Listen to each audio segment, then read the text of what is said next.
Ok, abra sua Bíblia comigo em Deuteronômio capítulo 32. Obrigada, chefe, porque o Senhor realmente está aqui.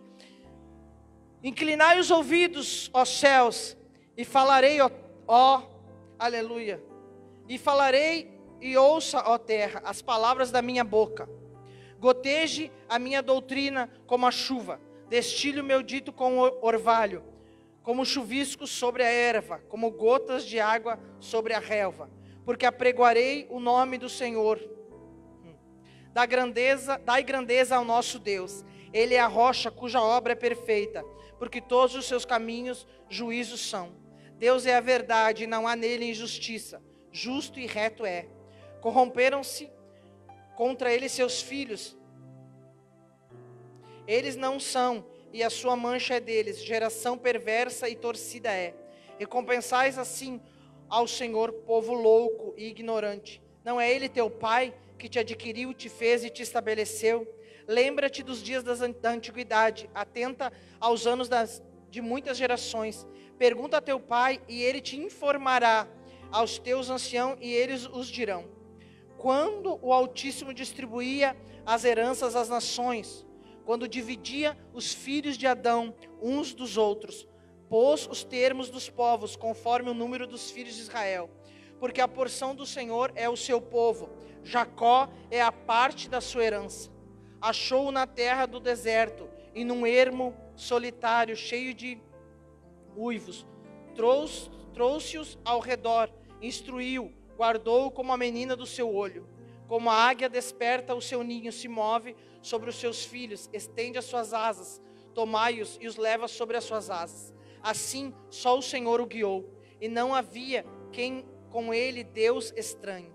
Ele o fez cavalgar sobre as alturas da terra, e comer as novidades do campo, e o fez chupar mel da rocha, e azeite da dura pederneira, manteiga de vacas e leite de rebanhos, com a gordura dos cordeiros e dos carneiros que pastam em Bazã, e dos bodes com a gordura da flor do trigo. E bebeste o sangue das uvas, o vinho puro. Até aqui. Hoje de manhã, quando eu fui buscar o Senhor, Deus me deu essa palavra para pregar aqui hoje de noite. E Deus falou assim para mim: eu, Paula, chamei a Jacó para andar comigo. Eu chamei o Jacó para andar em lugares altos. Eu chamei Jacó para andar em lugares altos. Eu chamei Jacó para andar em lugares altos. E Deus continuava dizendo isso para mim de manhã. Eu chamei Jacó, Paula, para andar em lugares altos. E eu falei: mas Senhor, tu quer falar o que comigo? Aleluia. Ouça, por favor. Aqui Israel está corrompido. Israel tem outros deuses. Mas no meio do nada, Deus encontra Jacó. Deus não encontra Jacó quando ele está rico. Deus não encontra Jacó quando ele está famoso. Deus encontra Jacó quando ele está no meio do nada. Vou repetir. Deus encontra Jacó quando ele está no meio do nada. Quando ele não tem nem travesseiro para botar a cabeça. Aleluia. Ele encontra Jacó no meio do ermo, a Bíblia diz. E o que ele faz com Jacó? Ele chama Jacó para andar em lugares altos. E o Senhor falou assim para mim, que as pessoas que estariam aqui hoje à noite, a palavra que Deus tem para mim e para ti é: o Senhor está te chamando para andar em lugares altos. Não importa onde você está.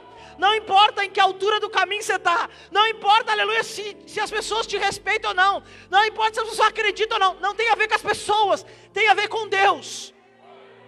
Ouça, porque a Bíblia diz o seguinte aqui. Ouça, isso aqui é um cântico de Moisés sobre Jacó. E Moisés está dizendo o seguinte: Jacó chupou mel da rocha. Mas que conversa é essa? Chupou mel da rocha? Mas que conversa é essa? A Bíblia diz, aleluia, que ele comeu manteiga das vacas. Mas a vaca não produz manteiga, ela produz leite. Não entendi, pastor. Eu não entendi, ouça por favor. Para o leite se tornar manteiga, tem um processo. Pois Deus falou que hoje à noite, algumas pessoas que estão aqui, Deus adiantaria o processo. Deus não burla o processo, ouça por favor. Mas Deus é o dono do tempo, ouça. Deus não burla o processo, mas Deus ele é dono do tempo. Ele pode acelerar, como ele pode parar o tempo. Base bíblica para isso. Aleluia.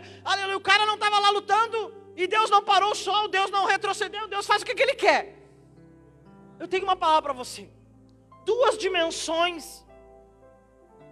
Tem gente que não acredita em dimensão. Eu acredito porque está na Bíblia. Aleluia. 2 dimensões vão se abrir sobre a minha e a tua vida hoje. Quais são elas? A dimensão do tempo e a dimensão do espaço. Base bíblica para isso. Jesus está no monte orando. Pastora, mas era Jesus. Peraí. Jesus está no monte orando. A Bíblia diz que Ele se transfigura. A Bíblia diz isso. E a Bíblia diz que aparece 2 seres para conversar com Ele. Elias e Moisés. Mas como, pastora? Porque se abriu ali no monte 2 dimensões. Uma de espaço, porque, aleluia, Moisés e Elias vieram do passado para o presente. Aleluia. E uma dimensão de tempo. Uma dimensão de espaço, porque Moisés e Elias estavam num lugar e Jesus em outro. E dimensão de tempo, porque Moisés e Elias estavam no passado e vieram para o presente. Pastor, eu nunca ouvi isso, mas eu não vim aqui para pregar o que você já ouviu. Sabe o que acontece? Tem outra base bíblica. A Bíblia diz que Filipe vai lá e prega para o etíope. E imediatamente o etíope pergunta: o que me impede de ser batizado? Nada. Aleluia. Eu entendo que Deus traz à existência uma água ali, porque eles estão no deserto. Aleluia. Deus traz à existência uma água, Ele batiza o etíope. E a Bíblia diz que imediatamente Filipe é trasladado. Está na Bíblia. Ele aparece em outro lugar. Se abre uma dimensão de espaço. Quem entende? E imediatamente Filipe é trasladado. Está na Bíblia isso daí. Está na Bíblia aqui. Aleluia. Geazi vai ter com Naamã. E Eliseu diz assim para ele: onde que tu andou? Ô Geazi, eu não fui a lugar nenhum. E ele fala assim: por acaso meu espírito não foi contigo? Uma dimensão de espaço de novo. Quem está me ouvindo? Pastor, o que tu quer dizer com isso? Eu quero dizer que há uns meses atrás Deus usou algumas pessoas lá em Caxias para dizer o seguinte para nós: que tudo o que nós tínhamos perdido em 3 anos, porque nós perdemos muitas coisas por causa de escolhas erradas. E tem gente aqui nessa noite que perdeu algumas coisas por causa de escolha errada. Em alguma altura da nossa vida, da nossa caminhada, às vezes nós escolhemos, e nós escolhemos mal. Nós não escolhemos mal porque somos maus. Nós escolhemos mal porque não oramos direito, porque não esperamos. Escolhemos mal porque agimos, aleluia, por uma necessidade. E a igreja tem que agir e se mover pelo propósito, não por necessidade. Tem gente que está ouvindo: eu estou profetizando, e eu estou profetizando, e eu estou profetizando. Então tem muita coisa na vida de muitas pessoas que ficou atrasado, num prazo de 3 anos. E Deus falou comigo que hoje, por causa dessa palavra, aleluia, Deus ia acelerar os processos na tua vida. Deus ia acelerar o processo na vida de algumas pessoas. Deus ia, aleluia, ouça bem, Deus mandou nós fazer um negócio chamado oficina de ministérios. A gente aluga uma chácara, 3 dias a gente fica ensinando sobre,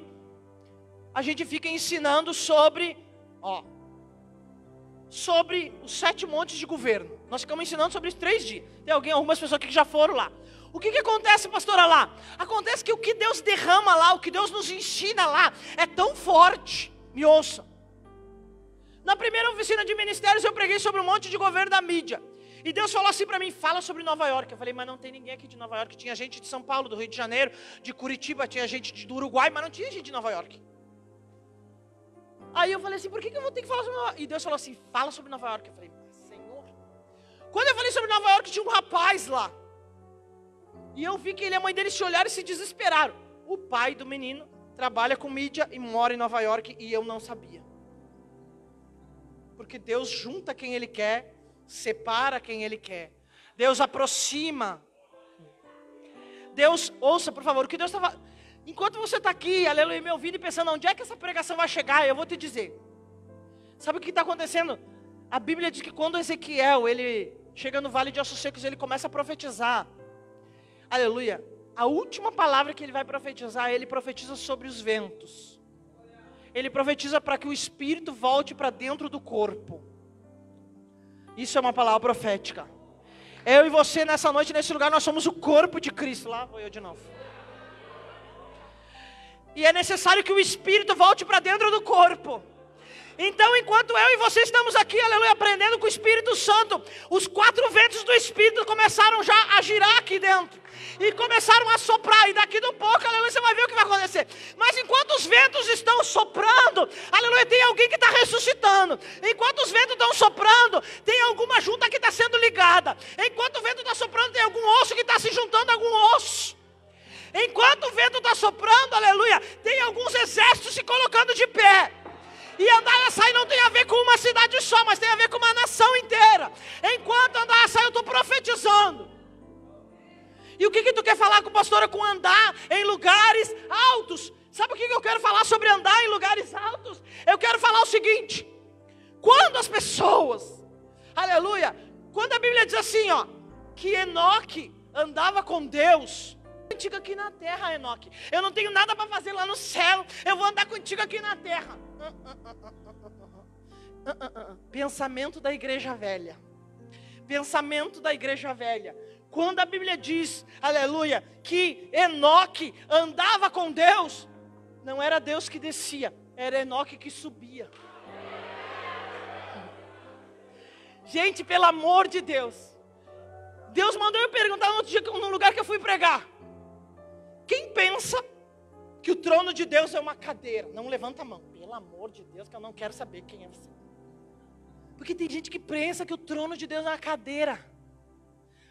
Pastora, mas essa daí me entende de oferta. Já vou dizer para você que essa daí é meio misteriosa. Fui pregar num lugar outro dia, ela enfiou 4 envelopes na mochila. E eu fui tirar. Deixa os envelopes aí que eu vou precisar dos 4. Eu falei, lá vamos achar 4 ofertas para dar no culto. Num culto só. Aleluia. Essa daí entende. Aí o que acontece? Ouça, por favor. Aleluia. Andar a manda caia, saia. Chefe, pode falar tudo. Aleluia. Não era Enoque não era Deus que descia para falar com Enoque, para andar com Enoque, era Enoque que subia. Quem está me entendendo? Aleluia. Nós estávamos outro dia num lugar e Deus mandou eu perguntar quem entendia que o trono de Deus era uma cadeira. Eu falei, gente, vocês acreditam realmente que Deus se assenta numa cadeira? Pastor, mas a Bíblia diz que é incrustado em pé. Não interessa. O trono de Deus não é uma cadeira. A limitação da nossa mente só consegue enxergar uma cadeira. Por mais cheia de ouro e pedra preciosa que seja, pensa que é uma cadeira. O trono de Deus não é uma cadeira. O trono de Deus é um lugar de governo. Vou dizer de novo. O trono de Deus não é uma... Pelo amor de Deus. Eu não vim aqui para passar tempo. Eu vim aqui para arrancar todos os limites dessa tua cabeça. O trono de Deus não é uma cadeira, gente. Pelo amor, nós estamos falando de Deus. Nós não estamos falando do pastor, do bispo, do apóstolo, do quase semideus lá. Nós estamos falando de Deus. Não é uma cadeira. É um lugar de governo. Ele está sentado, andabia, súbria, remanda a casa, num lugar de governo. Aí nós fizemos essa dita dessa oficina. Na segunda tinha gente da Alemanha, gente da Espanha, uma loucurada. Só que é o seguinte, toda vez que nós temos essa oficina, Deus pega o nosso ministério. O nosso, aí ó. Esse que é o problema da igreja, é que o ministério nem é nosso. Não, você entende que um adorador só adora porque Deus dá fôlego para ele adorar? Se não, agora eu te pergunto, mas o que nós temos aqui nessa terra? O ministério na nossa Bíblia diz que um dia nós vamos ter que devolver para o dono e prestar conta ainda do que nós fizemos com o ministério. Só que toda vez que a gente faz essa oficina, Deus pega o ministério que Ele confiou nas nossas mãos e lança para outra dimensão. Lança, pá. Parece que nós avançamos 3 anos em 3 dias. É uma loucurada. É disso que eu estou falando aqui, porque quando eu estava sentado ali, o ambiente que eu senti aqui é o ambiente que existe quando nós temos uma conferência chamada Filhos para... É o mesmo ambiente de glória. Num ambiente de glória tudo pode acontecer. Num ambiente de glória, um órgão que não existia pode vir a existir. Num ambiente de glória, andar a manda, caia, sai. Tudo pode acontecer. Eu preciso te contar um testemunho para alegrar a tua vida, minha filha. Hoje eu fui num lugar... A pastora Raquel é casada com um cara extraordinário. Aleluia. Ele chegou em casa um dia e perguntou para ela assim: ô Raquel, a pastora fica falando esse negócio de genética aí, mas a Bíblia diz que o Jesus cuspiu na terra, certo? E ela falou, Aí ele falou assim, mas se a saliva de Jesus tinha o DNA de Jesus, a gente pode dizer que o DNA de Jesus curou toda a terra. E ela ia responder o que mediante essa afirmação? Nível de entendimento. Tem gente que entende que a saliva de Jesus só prestou para fazer a bolinha do olho do cara lá e botar. Mas tem gente que entende que a saliva de Jesus curou toda a terra. Só que ele trabalha com um negócio. E ele tinha ido trabalhar aquele dia e não tinha saído nenhum negócio. E ele trabalha com os carros. E quando ela falou assim, quando ela falou ela disse que ele saiu correndo, pegou uma terra, um punhado de terra, jogou no carro. Jogou no carro. Imediatamente o telefone começou a tocar e os negócios começaram a fluir, porque a terra, sarada pela genética de Jesus, sarou o carro.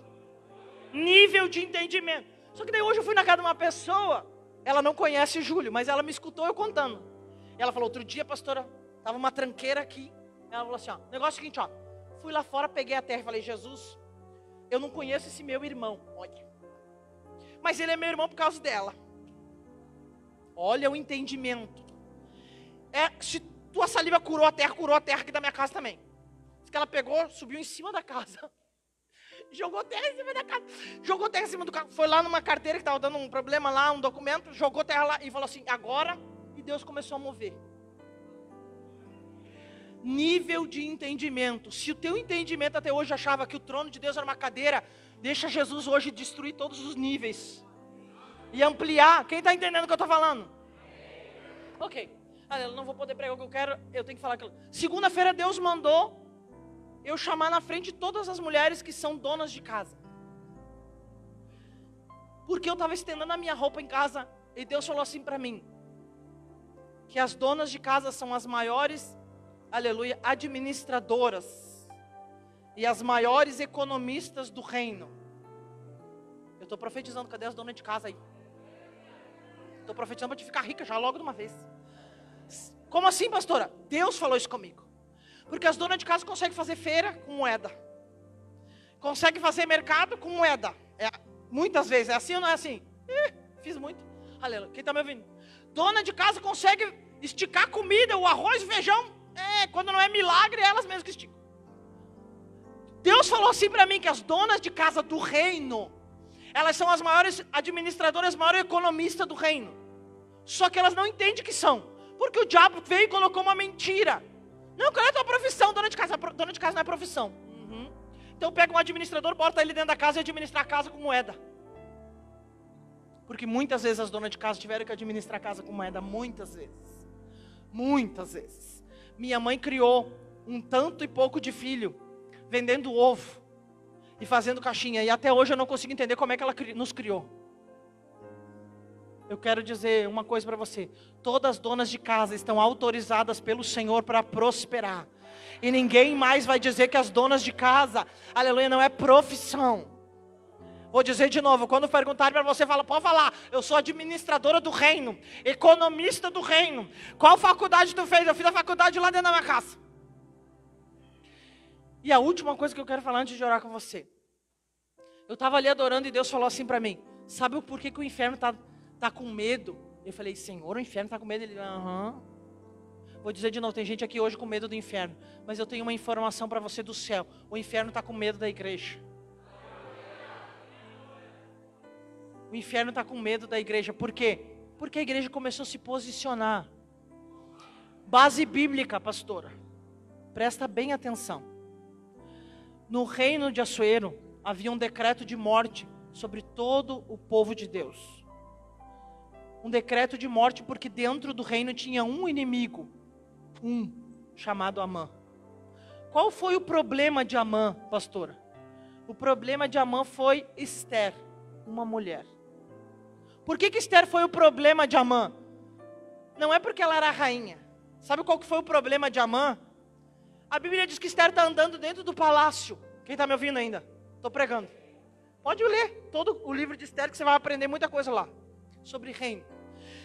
A Bíblia diz que Esther está andando dentro do palácio. Eu entendo que ela estava andando com uma roupa normal dentro do palácio. E ela entende que ela precisa ir para a presença de Deus. Então a Bíblia diz que ela veste as suas vestes reais. E eu não estou falando de roupa. Eu não estou falando de vestido de rainha. Eu estou falando de vestir as vestes que são nossas por direito. Aleluia. As vestes, eu estou entendendo agora, chefe. as vestes que são nossas por direita. A Bíblia diz que Esther coloca a coroa na cabeça. Eu não sei você, mas eu tenho uma coroa. E eu vou ouvir ele porque eu não vou perder essa coroa, custe o que custar. Aleluia. Eu vou dizer de novo, eu não sei você, mas eu tenho uma coroa. E custe o que custar, eu não vou perder essa coroa. Talvez nos custe tudo realmente, Andaia sai, mas eu estou dizendo essa noite, não perca a coroa. A Bíblia diz que Esther coloca as joias. E joias, aleluia, na linguagem profética representa autoridade. Ou seja, Esther se reveste de autoridade. E mesmo correndo risco de morrer, ela vai para a presença de Deus. Ela não vai para a presença de Deus para reivindicar algo particular. Ela não vai na presença de Deus para reivindicar a salvação dos seus familiares. Mas ela vai para a presença de Deus para reivindicar a salvação de uma nação. Lá vamos nós de volta para a nação. Sabe o que Deus falou comigo enquanto eu estava adorando ali? Eu gosto de pregar sobre Esther, porque Esther é um segredo de Deus. Porque o rei Assuero representa o Senhor, e a rainha Esther representa a igreja. A minha pergunta para você é: quando nós, como igreja, vamos vestir as nossas roupas por direito? Sabe por quê? Porque há muitos dias Deus vem falando comigo que nós temos que trocar as nossas vestes, e eu não estou falando dessa aqui. Essa aqui que é traça come. Aleluia, eu não estou falando dessa veste aqui que para uns é certo, para outros é errado. Eu não estou falando dessa veste. Eu estou falando das nossas vestes espirituais. E o que isso significa? O que Deus está falando comigo e contigo hoje é: tira a roupa de coitadinho. Tira a roupa de pobre e miserável, porque a igreja não tem nada de pobre e miserável. Tira a tua roupa de eu não sei falar. Tira a tua roupa de eu não sei falar. Porque Jeremias, aleluia, quando ele diz isso para o Senhor diz assim: não diga isso. Tudo que eu te mandar falar, tu vai falar. Porque eu vou colocar a palavra na tua boca. Ouça, por favor, eu não tenho nenhuma faculdade. Nenhuma, e era o meu sonho fazer uma faculdade. Eu tive que renunciar a um sonho porque eu tinha que sustentar a minha casa. Quem está me ouvindo? Eu cheguei a trabalhar em 12 lugares ao mesmo tempo. Porque eu precisava sustentar a minha casa. 12 lugares ao mesmo tempo. Está me ouvindo? Eu já trabalhei na rua vendendo pão com chinela havaianas furado no calcanhar. Eu já fiz coisa que, olha, eu já trabalhei 18 horas por dia. Quem está me ouvindo? Aleluia. Só que chega uma hora que nós temos que entender que nós temos que trocar a nossa roupa espiritual. Não existe como o dono da igreja ser milionário, o cabeça da igreja ser o dono do ouro, o dono da prata, e a igreja ser miserável. Pastora, vou dizer de novo, não tem como o cabeça da igreja ser milionário, porque ele é o dono do ouro e dono da prata, e o corpo, ouça, não tem como o corpo ser pobre. Então nós temos que tirar nossas vestes de coitadinho, nós temos que tirar nossas vestes de miserável, nós temos que tirar nossa veste de eu não posso, eu não consigo, aleluia, eu não tenho faculdade, mas eu ensino pessoas que têm 2, 3 faculdades hoje. Escutei glória, obrigado. Sabe por quê? Aleluia, não porque eu sou melhor que ninguém, mas acontece porque eu aprendi a ouvir o Espírito Santo. Sabe o que Deus está falando comigo e contigo? Porque, aleluia, faz desde ontem que não sai da minha cabeça. Aleluia, eu conheço um pastor e ele é de Deus. Toda vez que eu olho para ele, eu nunca sei com que roupa ele está vestido, fisicamente. Mas toda vez que eu olho para ele, o Senhor fala para mim: a roupa dele está velha. A dele está velha, ele precisa trocar a roupa para ela. E eu falei: faço como para o cara entender, Jesus? E Deus falou: não, meu Espírito vai fazer ele entender. Deus, ele falava comigo enquanto eu estava adorando. Andar, sai para mim falar aqui sobre Esther. Porque Esther até podia andar dentro do palácio do reino com uma roupa normal. Quem está me ouvindo? No teu dia a dia, você pode andar com uma roupa normal. Agora, quando você vai para a presença de Deus, eu não estou falando dessa roupa, vou repetir. Mas quando você vai para a presença de Deus, você tem que vestir a tua veste de rainha. A tua veste de autoridade, a tua veste de eternidade, porque a coroa, entre outras coisas, representa a eternidade. Mas nós entramos na presença de Deus desse jeito: Senhor, talvez até vão me matar. Cara, se te matarem, dá glória misturado com aleluia. Para onde que você vai quando você morrer? Você me desculpa, mas não acredito em crente que tem medo de morrer. Vou dizer de novo, eu não acredito em crente que tem medo de morrer. Vou dizer de novo, eu não acredito em crente. Cuidado em quem você acredita. Sabe o que Deus mandou dizer no último lugar que eu preguei fora? Aleluia. Tem gente que fica ouvindo tudo quanto é voz, né? Ah, o fulano está dando certo. A igreja do ciclano está cheia, vou ouvir o fulano. É, né? por que tem um monte de gente quebrada no reino? Porque ouve qualquer um. Você tem que decidir quem é autoridade sobre a sua vida e ouvir só essa pessoa. Você tem que decidir quem é autoridade sobre a tua vida e ouvir essa pessoa. Quando você for ouvir alguém, você tem que saber se essa pessoa tem caráter ou não. Se a pessoa ela vive o que ela prega ou não. Andaia, saia, remanda, caia, sube. Eu não confio em pessoa que fala uma coisa e vive outra. Eu não confio em pessoas que falam uma coisa e vivem outra, gente. Pelo amor de Deus. Aleluia. Você tem que confiar em pessoas que falam e que vivem o que falam. Anda, subir. Eu não sei o que Deus está querendo falar com isso daí hoje, que desde que eu cheguei aqui não pode falar isso aí. Aleluia. Mas sabe o que acontece? Você tem que deixar Deus trocar as tuas vestes. Tem gente que vai para a presença de Deus. Não confia em gente que tem medo de morrer. Porque a Bíblia diz assim, aleluia, que Paulo disse: o meu viver é Cristo e o meu morrer é lucro. O meu viver é Cristo e o meu morrer é lucro. O homem que expulsou os demônios de mim, que eu tinha muitos, ele era analfabeto, mas ele dizia isso todo dia: Paula, meu viver é Cristo e meu morrer é lucro. Quando ele estava morrendo e a filha dele quis segurar a mão dele, quando ele morreu, está aqui, ele disse assim: conta as notas na minha mão. Porque o morrer dele era lucro, ele estava indo morar com o Senhor. Não confie em gente que tem medo de morrer. Vou dizer de novo, não confie em gente que tem medo de morrer. Porque nós devemos temer aquele que tem poder para lançar nossa alma no inferno. E não temer aquele que pode matar o teu corpo físico. Tu não tem medo de morrer? Eu falei, cara, o negócio é que eu entrei numa vila um dia para entregar uma palavra. E o traficante pegou um 38, botou do lado dele na calçada e falou assim: aqui tu não passa. Eu falei, então nós vamos ver. Eu falei, Deus, amarra ele. E ele tentava pegar a arma e não pegava, não conseguia. Aleluia. Passei por ele, entreguei a palavra, saí e ele não conseguia pegar a arma. Eu não tenho medo de arma, cara. Presta atenção. Sabe o que aconteceu? Esse cara me respeitava tanto quando ele saiu do presídio, que ele logo foi preso, né? Ele queria me matar, foi preso. Aí logo ele saiu do presídio, foi lá, aleluia, falar pra mim que ele reconhecia que eu era mulher de Deus. Tem gente que tem medo, né? Ai, tem gente aqui com medo, senão o chefe não estava insistindo nesse negócio. Deus está convidando a igreja a se vestir das suas vestes reais, aleluia. Deus está convidando a igreja a se vestir da sua eternidade. Deus está convidando a igreja para se revestir da sua eternidade, colocar coroa na cabeça, andar a mão da casa, colocar as suas joias que representam a autoridade. Deus está chamando eu e você para andar em lugares altos hoje. Deus está chamando você para sair aqui do raso, para sair das coisas terrenas aqui. Os espanhóis dizem: saia do seu terrenal, andar a mão da casa, e sobe num lugar mais alto. Me dá base bíblica para isso. João já tinha visto muita coisa. João já tinha visto muita coisa. Tem gente que está aqui, você já viu muita coisa. Você já viu o mundo espiritual, você acha assim: eu já vi o que eu tinha que ver. E eu digo para você, você nem começou ainda. Você nem começou a ver nada ainda. Andar, amanda, caia, saia, xeremanda, caia. Outro dia eu perguntei lá na igreja: por que é mais fácil a igreja acreditar que uma bruxa pode atravessar uma parede e um profeta não? Vamos tirar os limites da tua cabeça. Por que a igreja acredita que uma bruxa pode atravessar uma parede e um profeta não? O diabo não tem nada, ele não é dono de nada. O diabo não criou nada. Esse negócio de ser trasladado de um lado para o outro, foi Deus que criou, está na Bíblia. Por que as pessoas acreditam nas bruxas e não acreditam no poder de Deus? Sabe por quê? Porque o poder de Deus na igreja ficou muito limitado, mas Deus veio aqui hoje para arrancar os limites.